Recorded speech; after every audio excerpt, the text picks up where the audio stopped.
Today's WYCA is next on For the Record. Good morning, I'm Neil Heinen.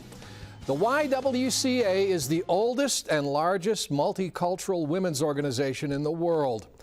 It provides services, often urgently needed resources, to women. But it defines its mission as eliminating racism and empowering women, and in that it is an agent of change in the 21st century. It is a cutting-edge instrument for social justice and equality. And you will learn about all of that and more in the next half hour. A little later, we'll be joined by YWCA volunteers Barbara McKinney as well as Myra Madrano. But we begin with the CEO of the YWCA Madison, Rachel Krinsky. You know, it feels so old hat to have to redefine the YWCA, and yet I sometimes feel like it's still necessary for people who really don't know its mission in the new century. I think that's true, and part of it is that the YWCA does so many things. I've been in my job about a year and a half now, and what I've learned is that people love the YWCA Madison, but many people really don't know what we do. So I wanted to help our community understand that although we run a lot of programs, we essentially do three things. The first one, and the one people know best, is housing and shelter to help avoid and eliminate homelessness. In the building, on the square? In the building, on the square, Yep. And also throughout the community with other partner organizations like the Road Home, Salvation Army, and United Way. You partner with those organizations for shelter? For shelter and for housing for homeless families. And on the square, we house homeless families, and we also house many women who need affordable permanent housing. Right. The second thing we do are employment-related services. We do training programs, and we do transportation services to help people get to work. And the third thing we do are our equity programs in the areas of racial justice and women's leadership. And I mean, in terms of your approach to those, and the community need, Rachel, how do you define how the Y provides those services? The needs are vast. I think the Madison community, the Dane County community, is really aware at this point of how badly we need more affordable housing and how many homeless families there are. We and our partners have grown many new resources and programs to help address that. The need continues to be much greater than we can meet, but we are helping many families each year find stable housing and address the barriers that have been in their way to continue to be stably housed. Obviously, you've got a deep background in this from your leadership of the Road Home, and you and I have talked about this a lot, but just in terms of sort of a community-coordinated response to housing, how are we doing? I mean, here you've got the United Way now making housing first such a theme to help people understand that. Does that fit with what you're doing and the Road Home is doing? It really does. Dane County has a reputation amongst homeless services providers and housing providers for playing well together. We're really unusual in that way. Of course, we compete for the same funds and we compete for other resources, but we mostly collaborate. And we have really strong working relationships. It is a coordinated system. It is a continuum of care. The challenge is that at every stop along the way, there are waiting lists because we can't reach capacity, and that's been true for as long as you and I have been having this conversation. Right. Because of the available inventory? Right, primarily? Because we don't have enough affordable housing. It's a very expensive thing to provide. Which makes it sound like it's both inventory and income. I mean, it's Absolutely. The ability of people to Absolutely. make enough money to do it. The gap between what low-income families and individuals can bring in and what it costs to rent a place simply doesn't meet up. Which just kind of moves nicely into the whole employment piece. And just talk about that a little bit more. Right. What are you doing? We run some programs to help people get the training they need. The one that I think is most unique is our Construct You program that helps women and minorities, anyone, but it's particularly targeted to women and minorities who are underrepresented in the trades and in road construction. Gives them all the skills and credentials they need to hit the ground running in those areas. And that's a really neat program. How do you do that? I mean, in partnership with whom? We actually run those classes at our other building. Many people are familiar with our building on the square. We also own another building off of Fish Hatchery Road in the Beltline. Right. And we have a workshop there, and people come in for a class that's 8 weeks long, and they get all kinds of general work skills and job readiness skills, and then very specific skills related to road construction and the trades. So they leave there able to apply for jobs with private road building companies as well as government. And private construction firms and other trades. Okay. We can't give people apprenticeship, but we can prepare people to be ready for apprenticeship in a variety of trades. Yep. And then, just as we sort of move into the topic we're going to spend most of the rest of the half hour talking about, racial equality and empowering women. Talk about the third leg of that stool. I will talk about those more in the next areas, but we still live in a society that does not have equal access and equal opportunity for all kinds of people. I think race is one of the most difficult subjects to talk about here in our community. And here in Madison, Wisconsin. I think we have a very hard time talking about race, and the YWCA provides some avenues to help us do that. But also more than just talk, so we'll talk about that. All right, well, let's take a break. We'll bring Barbara McKinney up and we will talk more about ending racism, eliminating racism, and empowering women next.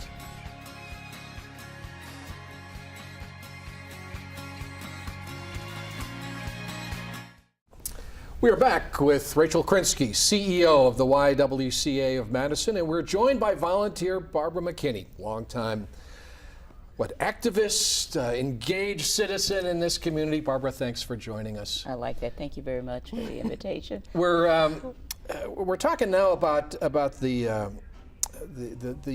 eliminating racism part of the mission of the YWCA and some initiatives that are coming up, and I want to emphasize these because they are action oriented. You know, this is not just theoretical. And the first is the racial justice workshops. Maybe we can talk about those a little bit, you two. So during the break, we were talking about just how hard it is to talk about race and how hard it is to talk about privilege. These workshops are designed to help people talk about those issues in a very specific context, and through the course of the workshops also figure out what to do with that information so it isn't just talk. Yes. I was going to say, in my work, I work in Madison Area Urban Ministry, and I work at the other end of the spectrum. I work with men and women who've already gone through the system. And so what is so important and profound about the workshops is that it creates an opportunity in a safe, intentional setting to talk about hard things like race. And you create that safe space where people have questions. No one wants to be called a racist. No one wants to talk about white privilege and all of those tough topics that we need to talk about. But what I like about the circle is that it is very intentional. The space is almost sacred. You set the space up, everything is intentional. The questions are intentional. And you allow people to let their guards down, to really begin to get to those issues of conversations, and where we find that we are more alike than not alike.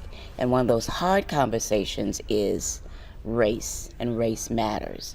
What I've been able to do, even in where I am now, is to work very hard in creating that space. And I've been able to do that in the training. I've been volunteering with the WISE program for about 5 years. Barbara's one of our facilitators, and she's right that the space created in these workshops is a really great place for anyone who would like to learn and talk about race and not feel like they're going to get themselves in trouble. I would encourage anyone in the community to come, and the next series is in August, the 20th through the 22nd. And that doesn't mean that it's not hard. Oh, no. It's just that this fear of somehow being uncomfortable is the hurdle that we've got to get past, right? And the problem, and what's so great about the series of workshops is that you own your own story. My story is my story. It's different from Rachel's. It's different from yours.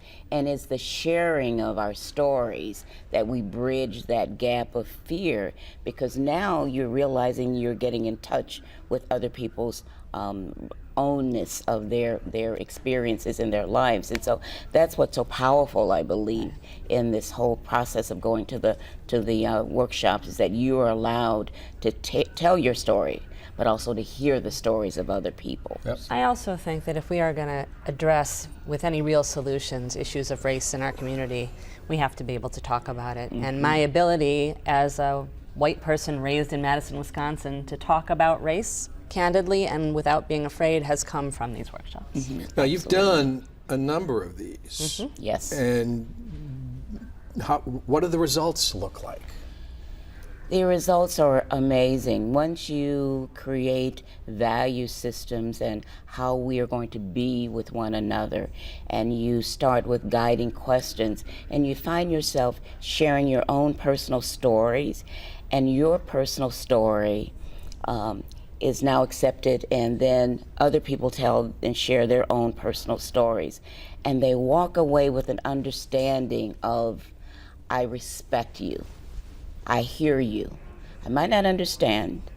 I might not agree, but I've allowed myself to hear your pain, to hear your experience.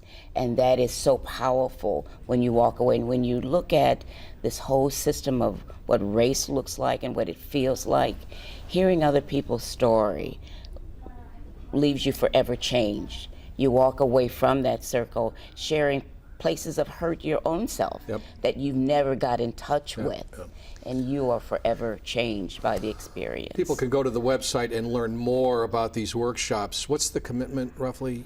Each workshop is 8 hours, and people can come to just one. The advantage to coming to the series is that then there's a group of people that you come through it with. But all the registration is available on the website. Right. All right, Barbara, you talked about your work with the Madison Urban Ministry, and you were talking about reentry, right? For yes. Which brings up the Restorative Justice program, which is again, it's been around for a while, but I don't know how well understood it is, and it's interesting that the Y has embraced that as part of its mission. Talk about this. Sure. The Restorative Justice programs, which we do in middle and high schools, in the Madison district and some other local districts, are intended to address one of the less talked about gaps, which is a discipline gap. If you look at who is suspended or expelled or ticketed in the schools, it tends to be kids of color.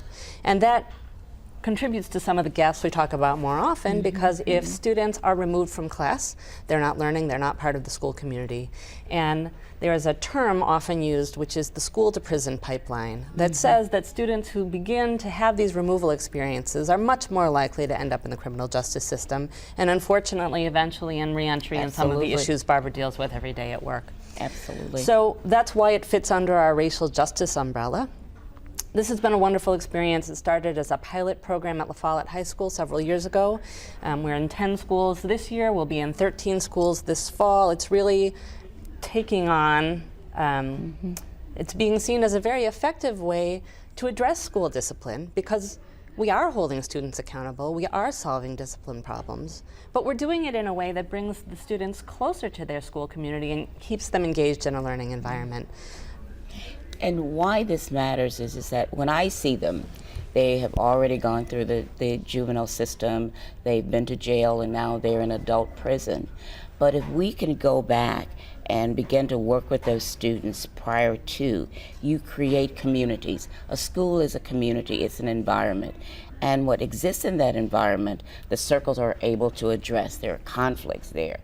They learn how to resolve conflicts, how to talk in a way that the language is the same. Oftentimes our language is different. So in that space that's created, whether it's truancy, whether it's problems with another student, whether it's problem with another school staff, you create that space to say who was harmed, what was the harm, how can we fix it, and what is your commitment that it won't happen again.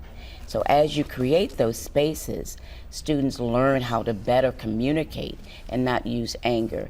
The zero tolerance does not work.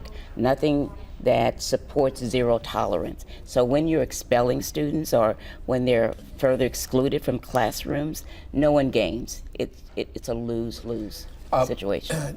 Before we go to the break, just a lot of these issues will be covered in the summit on October 2nd, That's right. This is an annual summit. The information's up on the screen. Right. Just briefly, what? The summit is more like a conference. It's a really phenomenal place to come to think about issues related to racial justice. We have terrific national speakers. So I would encourage people to come. If we have just a minute, I'd also like to share a quick story from one of the circles. There was a student named Pamela at one of our schools who was getting in all kinds of trouble, behavioral issues, not doing well. And in normal course of events, Pamela would have been suspended.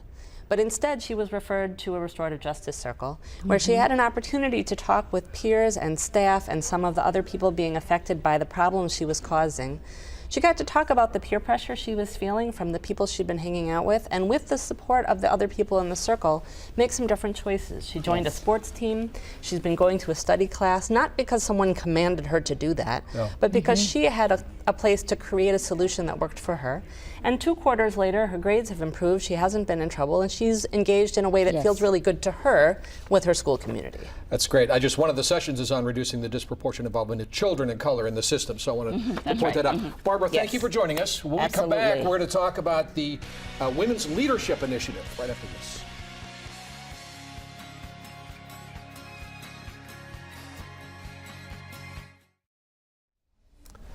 Rachel and I are joined now by Myra Madrano, whose day job is at Madison Gas and Electric, but is a volunteer with YWCA working on the Women's Leadership Initiative. Well, just start and describe, what is the Women's Leadership Initiative? So part of the YWCA's mission is empowering women. And despite the tremendous strides of the women's movement that have made my life what it is today, we have a long way to go. The wage gap still exists in this country. Women only hold 25% of senior management, and the higher up the ladder you go, the fewer women you find. And I was a little dismayed to learn that the United States ranks 35th out of 40 developing countries in terms of women's leadership equality. Yeah. So there's work to be done. And when you talk about women, I mean, how early in age are we talking about here? Are we talking about girls as well? It's essentially women or girls who are thinking about what they want to be when they grow up, or women who are in entry to mid-level management roles who kind of are looking to breaking those barriers. How do I become a leader, an effective leader? How can I be taken seriously as my role in a big, company? Is this male privilege? Yes, this is male privilege. And I think we're a little confused about it because we raise young women, including me, to believe that we can be anything we want to be. And there is some truth to that, but then I think, and it's better than it used to be. So if you look at hiring in all kinds of firms and companies, at the beginning level, it is equal. Women and men both get hired for those jobs, but then something happens. And as responsibility and power and salary increase, you start to see the disparity. And how disproportionate is it in particular for communities of color, for women of color? All the more. Oh, yes. That's an intersection of disparities. Most definitely. And even, with it, just from the wage gap, a typical white woman working full-time year-round only gets 75 cents per dollar paid to her male counterpart. And women of color, it's even less. For an African American woman, it's 69 cents per every dollar. For a Latina woman, it's 57 cents per dollar. So it's definitely evident, it's definitely there, and it's something that we need to talk about. We need to be comfortable talking about it and start to make change. Right. So help me understand the sort of the continuum from women and in the workforce and how they view the workforce, and then leadership. I mean, the word leadership is a big word, and I think that's the ultimate goal.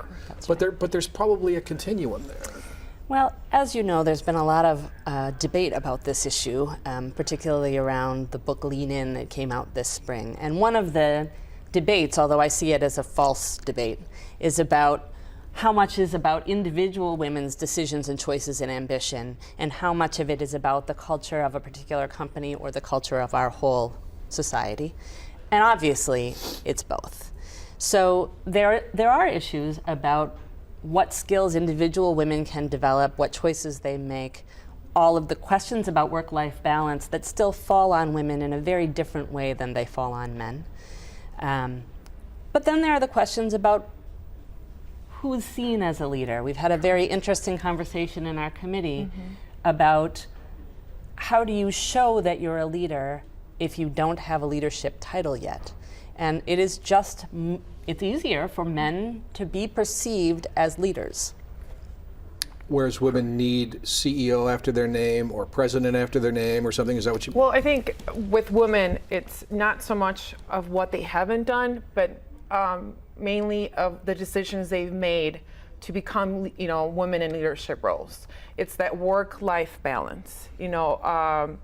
Women may not be perceived as effective leaders in business communities because, they have that, they have to be a parent, they have to work out a balance. Yep. So I don't think men are viewed that way. We just have 2 minutes left. I want to get to the pragmatics here of the MOXIE conference and why women lead in terms of how people can get involved in this.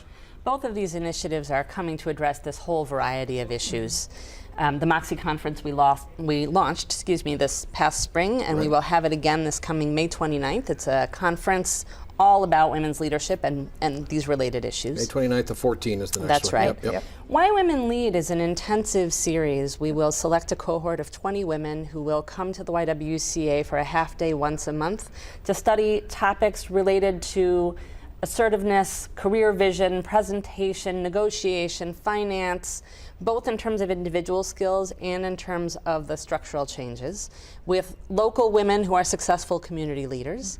And so it's a whole development series, and applications are in fact due the 12th, but we're going to give a special extension to watchers of this program. Hey, thank you. So if you would like to come to Why Women Lead, please apply, and when in the place to put how you heard about it, mention that you saw it on For the Record, and we'll give you an extension until the 16th. Oh, that's great. And you work on that conference? Yes, I'm on the committee for the MOXIE conference, Yep. and now I'm fortunate enough to continue the conversation with the Why Women Lead series. So it's definitely something that I look forward to, just having that discussion with other women leaders who are well established in their leadership roles, get their experience, get their perspectives as to how women, young professional women, could, get where they're at right now. Well, thanks for taking the time to join us, Myra. We covered Thank a you. lot of ground. I urge you to go to YWCAMadison.org and find more information on all of this. Thank you. We're going to come back and wrap up For the Record right after this. Thank you, Neil. Thank you.